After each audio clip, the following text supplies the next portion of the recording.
ভারতে পালানোর সময় আওয়ামী লীগ নেতা আটক। ভারতে পালানোর সময় বেনাপোল ইমিগ্রেশন থেকে এক আওয়ামী লীগ নেতাকে আটক করা হয়েছে। তার বিরুদ্ধে একাধিক মামলা রয়েছে বলে জানিয়েছে পুলিশ। তিনি কাউকে না জানিয়ে ভারত চলে যাচ্ছিলেন, কিন্তু ভাগ্য তার সহায় হলো না। ধরা পড়লেন ইমিগ্রেশন পুলিশের জালে। ঘটনাটি ঘটেছে বৃহস্পতিবার বেনাপোল ইমিগ্রেশনে। ওই আওয়ামী লীগ নেতা ইমিগ্রেশন পার হয়ে ভারতে পালিয়ে যাচ্ছিলেন। ইমিগ্রেশন অফিসার তার পাসপোর্ট চেক করে তার বিরুদ্ধে একাধিক মামলা দেখতে পান। পরে তাকে আটক করে বেনাপোল পোর্ট থানায় হস্তান্তর করা হয়। ওই আওয়ামী লীগ নেতার নাম শেখ রেজাউল কবির। তিনি মোল্লাহাট উপজেলা আওয়ামী লীগের সাবেক সাংগঠনিক সম্পাদক এবং গাওলা ইউনিয়ন পরিষদের চেয়ারম্যান। তিনি বাগেরহাট জেলার মোল্লাহাট উপজেলার চাঁদেরহাট গ্রামের মৃত মকবুল শেখের ছেলে।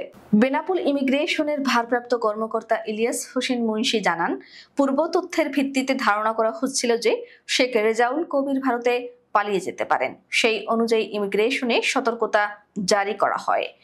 ঘটনার দিন বিকেল 4টার দিকে তিনি পাসপোর্ট জমা দিলে যাচাই বাছাইয়ের পর তার বিরুদ্ধে একাধিক মামলার তথ্য উঠে আসে এবং সঙ্গে সঙ্গেই তাকে আটক করা হয়। আটকের পর শেখ রেজাউল কবিরকে বেনাপোল পোর্ট থানায় হস্তান্তর করা হয়েছে। বেনাপোল পোর্ট থানার ভারপ্রাপ্ত কর্মকর্তা মোহাম্মদ রাসেল মিয়া ঘটনার সত্যতা নিশ্চিত করেছেন। 5 আগস্ট পরবর্তী পরিস্থিতিতে জীবনের নিরাপত্তা নিশ্চিত করতে আওয়ামী লীগের বিভিন্ন পর্যায়ের নেতারা নানা উপায়ে প্রতিবেশী ভারতের বিভিন্ন রাজ্যে আশ্রয় নিয়েছেন। অনেক নেতা পরিবার নিয়ে বসবাস করছেন। ভারত সরকার সে সময় ঢোকার সুযোগও দিয়েছে। সাবেক প্রধানমন্ত্রী ও আওয়ামী লীগ সভাপতি শেখ হাসিনাও ভারতে আশ্রয় পেয়েছেন।